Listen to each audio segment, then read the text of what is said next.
Evil never dies. Terran saying, "Are you wearing anything under that suit?" The DRA Fulton male asked, rubbing Unvarak's forearm through the suit. Unvarak nodded. Yes, he stammered.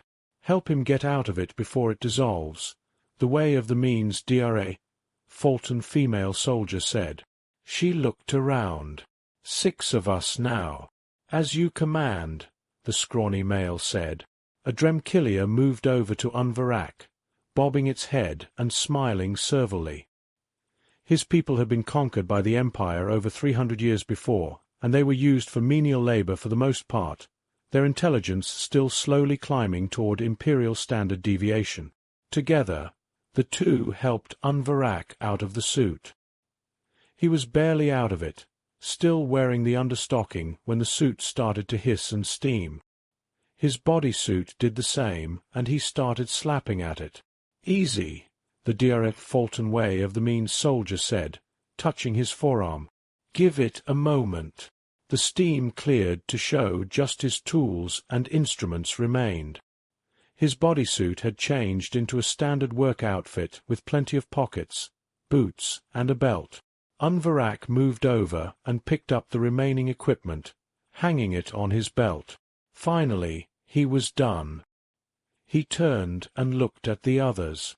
2 Dure Fulton-1 in way of the means apparel, 1 in scientific apparel-, 2 Strevical-1 in a uniform, the other in a lab coat and technician clothing, and a Dremkilia in a menial's clothing. Adding himself, that was 6. Here, the Dirk Fulton said, handing Unvarak a Nutribar. Thank you, he said. He frowned. How can I understand you?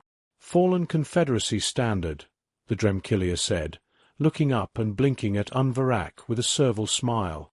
Brains are different now. The DRA Fulton scientist nodded slowly.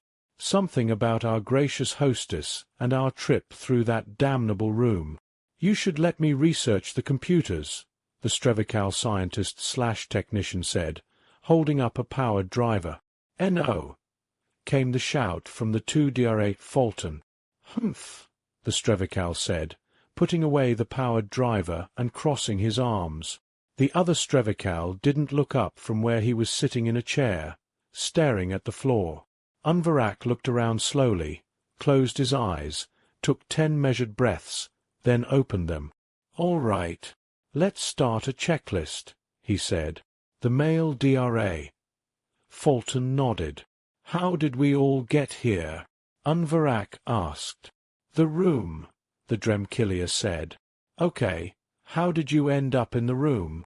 Unvarak asked.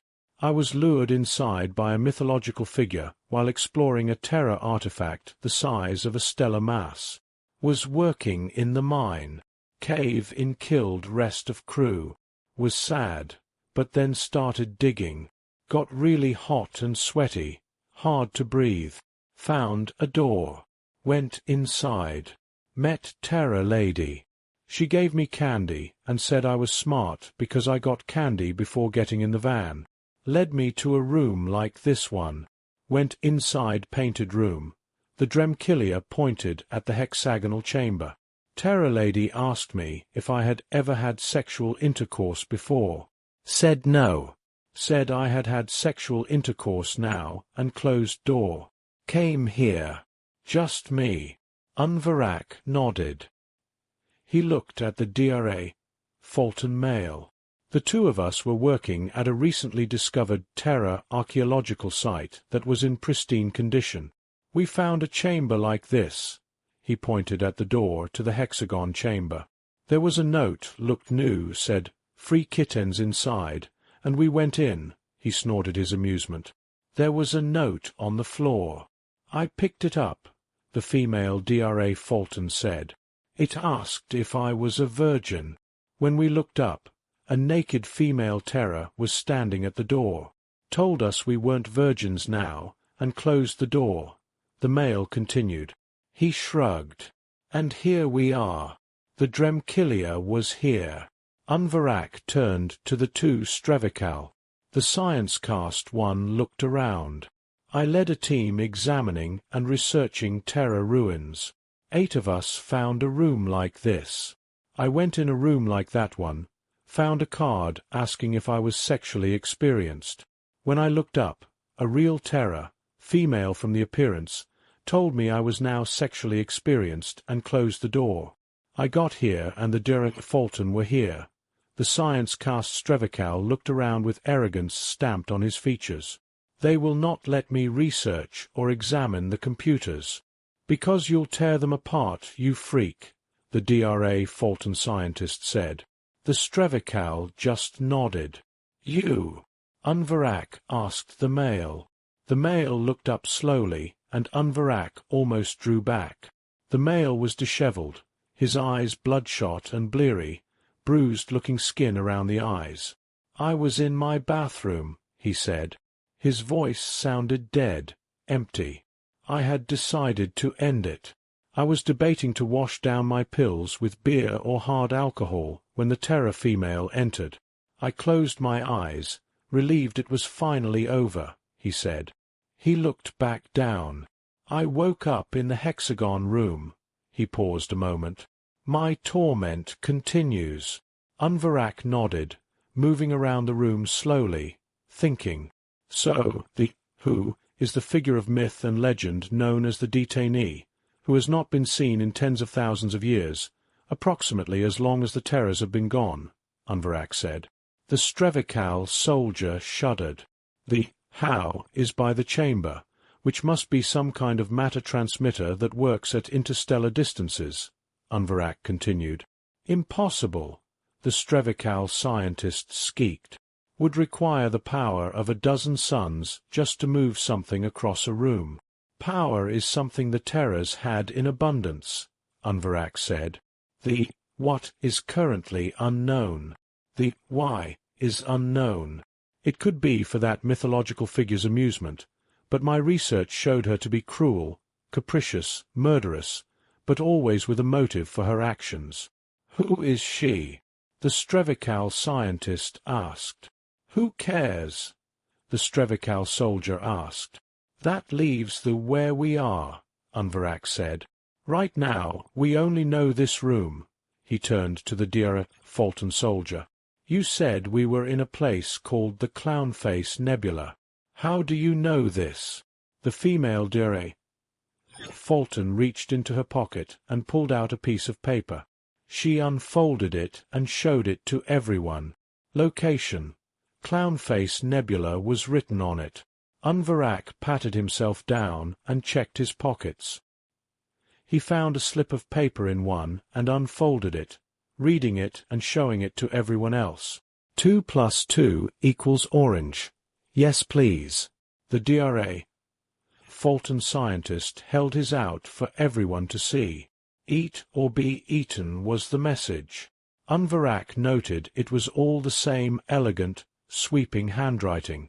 Nothing he had seen looked like it, and he knew, suddenly, that somehow the detainee had altered their brains to read it. The Dremkilia showed his piece of paper. Every minute you have now is one you did not have. The Dremkilia smiled. I am happy to still be alive. The Strevical scientist read his and made a face. He held it out to everyone. Restrain your impulses. The soldier Strevical patted himself down, found the paper and opened it. He read it, gave a long sigh, and showed it to everyone. Butcher's bill is due. Unvarak looked at everyone. These are more than just taunting us, he said, filling his voice with authority. These are personalized messages from the terror embodiment of evil, strife, rebirth, and punishment. Yours? How is yours a message? The Strevical scientist asked. Your hypothesis is stupid. You are stupid. Unvarak shook his head. To the contrary. Mine tells me not to come in with any preconceived notions about how things works, what things are, or what they will be. I must understand the world as it is during this, not what I want it to be or measuring it by what I have already experienced. The Strevical scientist squinted their 4 eyes, glaring. "And his?" the scientist asked, pointed at the Dremkilia. "That she can change our fates. He was fated to suffocate in the mine. She changed that for reasons that, at this time, are known only to her," Unverak said. He stopped at one of the consoles and looked at the data streaming down on one of the cathode ray tubes. It was multiple columns, all showing states of particles and fluxes. "I can read this in real time," he remembered her saying. He thought about tapping one of the keys on the mechanical keyboard, but restrained himself. He was no Strevikal that would rip apart a computer without any care for what tasks it was performing. He turned and looked around. "You stated that others came through?" The Strevikal soldier nodded, looking down. "They were all turned inside out, or exploded into meat chunks. Some tried to scream but just made gurgling sounds." He took a deep breath and let it out. "They would dissolve into vapor." The others nodded. The Strevikal soldier looked up, looking around at everyone. "I understand why I am here, why the detainee would seek me out. It is all of you that I do not understand." Unverak stared at him for a moment. "Why are you here?" "I stood aside, let scientists like him." The soldier pointed at the Strevikal scientist. "Butcher almost 20 terrors who were in suspended animation." He looked back down. "Including one that was pregnant. I did nothing. I knew it was wrong, what they were doing, but I did nothing. It is not your place to interfere. It is your place to guard, to protect us." The scientist snapped, its voice high-pitched and, to Unverak's ears, grating. "I did nothing, and hundreds died," the soldier said, still staring at the floor. Unverak knew that it was information, data, that would carry the day. "How did they die?" "One of the terrors recovered from its suspended animated. It saw its dissected friends, family, and unborn child. It went crazy. It slew with lightning, with an endosteel rod, with its bare hands," the soldier said. He gave a shudder. "I spoke to me, at the end." "What did it say?" Unverak moved closer. "It told me, 'No, you live with it,' before it left," the soldier stated. "Several years later I found out that the fallen Confederacy had been forced to kill him, that he was too insane with grief, too consumed by vengeance, to come in peacefully." He hugged himself tightly. "It was not a mercy that the Confederacy informed me of the Terror's death," he said, his voice empty. "It was that Terror's final blow, the blow that destroyed my soul, that there would be no happy ending, there would be no last-minute reprieve for a grieving father whose life I destroyed through my inaction. My soul crumpled to ash." The Strevikal scientist scoffed. "The soul is primitive superstition." "If you say so," the soldier said, not looking up. "All right. What's beyond this room?" Unverak asked. He was unwilling to let the soldier's gloom overtake everyone. Everyone looked at each other. "We can't get out," the DRA Fulton soldier said. "They won't let me examine the door," the Strevikal scientist said. Unverak moved up to the door, remembering when the detainee had shown him how to open the door. He wasn't in his suit now. His hand was bare. He put his hand on the square. It lit up, and a bright horizontal band moved up and down in the square. There was a beep, and the keypad's cover slid up. He ignored the questions as he slowly typed in his citizen identification number. The lights flashed red 3 times, and the door gave a loud clacking noise. The lights went harsh white and stayed bright as the door slowly opened. Beyond the door was a room with 4 rows of upright lockers, lights recessed into the ceiling, and a door on the opposite wall. "Quickly, before it shuts again," the Strevikal scientist called out, practically knocking Unverak over to run by. The others followed quickly until only Unverak and the Strevikal soldier were in the room.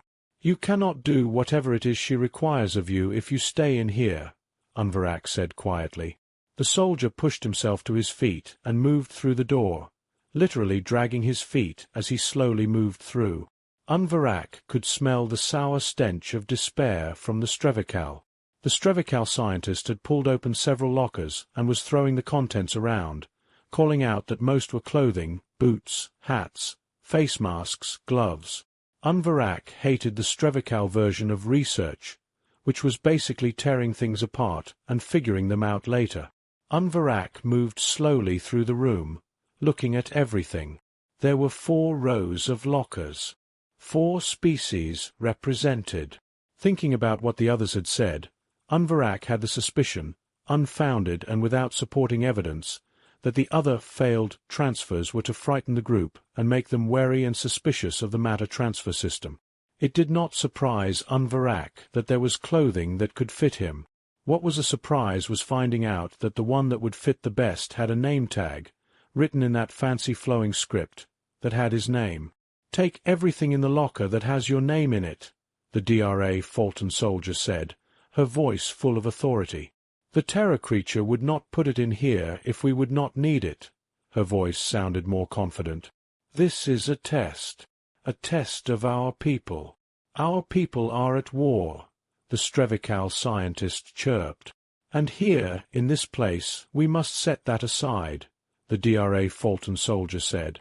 "One note tells us to put aside our instincts. We must abide by her rules. Doesn't it bother you to follow the instructions of some random terror?"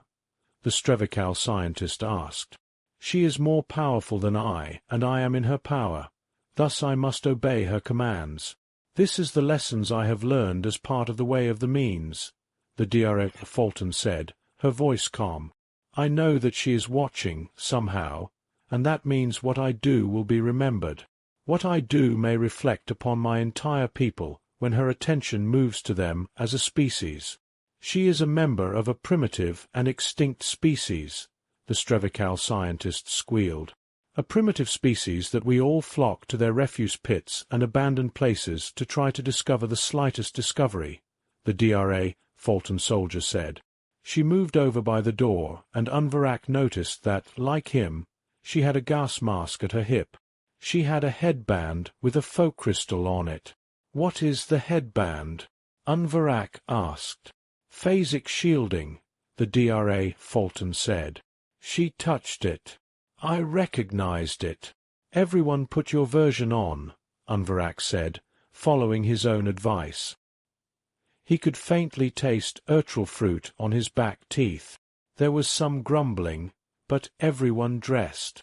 Unverak noted that everyone wore boots, that the clothing was tough-feeling, had an aura of ruggedness about it, but was still light and comfortable.